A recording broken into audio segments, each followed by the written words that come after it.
you want to see how I open the show?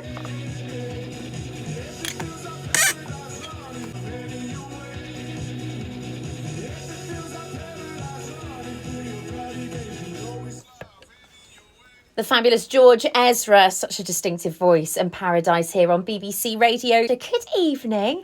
I'm Michaela Wild. I'm with you here until 10 o'clock. It's been a few days. I've been off for a little bit, but I'm back with you. I've missed you.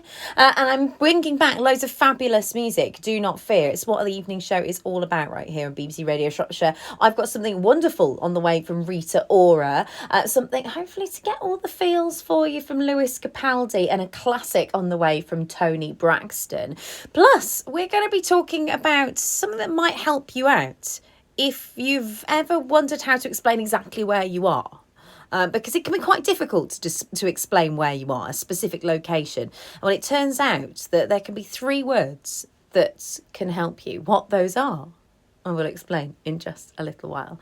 Also, I've had a day today that's kind of restored my faith in humanity. The sweetest thing, and all kind of thanks to the wonder of social media, really. I will tell you more about it very soon, but the short story, my little one lost something. We had no idea where this thing was. Something got posted on Facebook. Needless to say, they were reunited today. I'll tell you more about that very soon on the show, but first, I'm loving this tune. It's absolutely everywhere at the moment. It's fabulous. Kylie Minogue and Padam Padam. You're listening to BBC Radio Shropshire.